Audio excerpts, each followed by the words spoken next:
There is a strip of cloth hanging behind my barn right now, so covered in flies that from a distance it looks black instead of white. I did not spray a single chemical to get it that way. I did not pay a exterminator, and I did not buy a single ear tag. My name is Walt Higgins, and I was raised on a farm where nobody had two nickels to rub together, in the years right after the Depression broke this country's back. We did not have money for chemical treatments, so we could not use them, even if we wanted to. What we had instead was a way of doing things that got passed down from my grandfather to my father to me, and it worked so well that I still use it today, 70 years later, on a farm that could easily afford every spray on the shelf at the feed store. Now, I keep a small herd of cattle, same as my father did, and same as his father before him. And every summer, same as every summer I can remember, the flies come for them. Horn flies, face flies, the kind that lay their eggs right in the manure and hatch out by the thousands. I want you to understand something about why my family never reached for the easy answer, even after it became available. My father used to say that anything strong enough to kill a fly on contact is strong enough to do damage to everything else it touches too. The good bugs in your soil, the bees working your clover, and eventually, if you are not careful, the food on your own table. He was not a scientist. He never went past the 8th grade. But he understood something that a lot of folks with fancy degrees seem to have forgotten, which is that you cannot poison one thing on a farm without poisoning the whole system that farm depends on. Before I go any further, I want to mention something, because I think it matters more than the flies do. I have spent years writing down every one of these old methods, not just for flies, but for putting up food, for keeping pests off your animals, for getting by the way my family got by when there was nothing else to lean on. I put it all in one plain guide, and there is a link down below if you would like to keep a copy of it for yourself. Now here is what most folks today get wrong, and it is the same mistake my own family almost made before my grandfather set us straight. Most people think you fight flies where you find them, on the animal's back, in the barn, on the porch screen. But a fly born today was an egg laid 5 days ago, in a pile of manure, in warm, wet conditions, and there is not a spray in the world that stops that cycle from starting over the very next morning.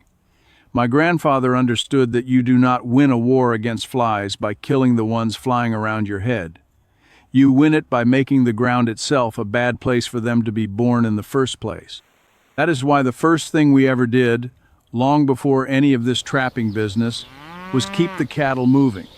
Same idea the regenerative farmers talk about today, except back then it did not have a fancy name.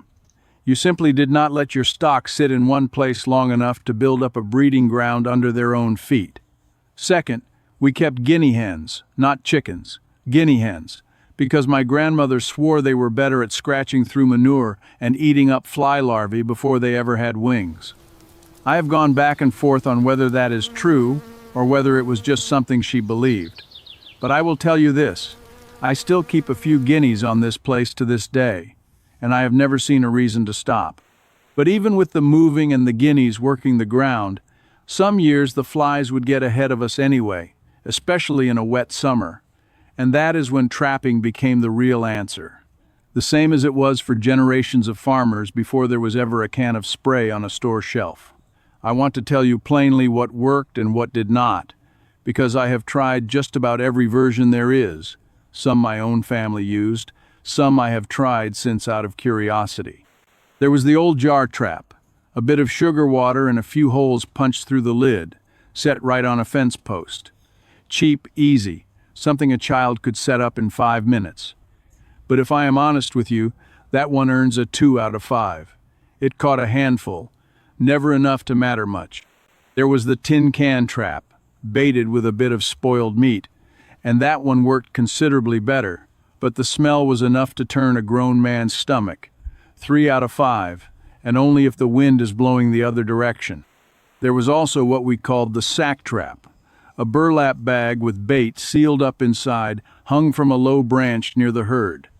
That one did decent work too, but it smelled every bit as bad as the tin can, and it did not last more than a week before it needed replacing.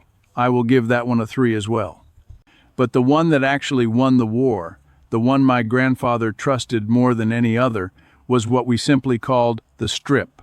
A length of plain cloth, coated in a mixture of molasses and a bit of pine tar, hung wherever the flies gathered thickest, usually right by the water trough where the cattle stood the longest. It cost next to nothing. It did not carry near the smell of the bait traps, and it caught more flies in a single day than the other methods caught in a week. That one is a 5 out of 5, and it is not close. Now, here is the part that surprises people every time I explain it, and it is the same thing my father told me when I was young and impatient and ready to give up on the whole method after 4 days of no results. The change never comes gradually. The first week, you will swear nothing is happening at all. The flies seem just as thick, the cattle just as miserable, but somewhere around the 2-week mark, it is like somebody flipped a switch overnight. What was a thick black cloud circling the herd turns into 1 or 2 flies floating around. And that is the whole of it. It does not fade out slow.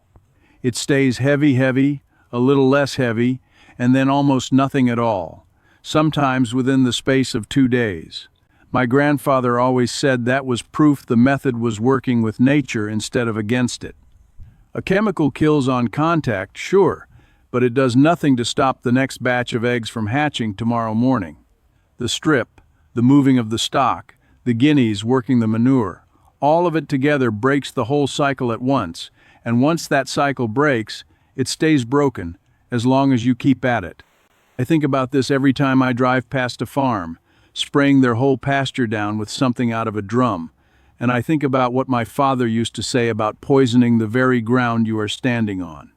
I am not here to tell any man how to run his own place, but I will tell you that this farm has never once had a fly problem that a bit of patience and a length of cloth could not solve, and I have never had to worry about what that solution was doing to my bees, or my soil, or the beef my own grandchildren eat off this land. So that is how it was done, back when there was no other way to do it, and it is still how I do it today, even though I could afford otherwise.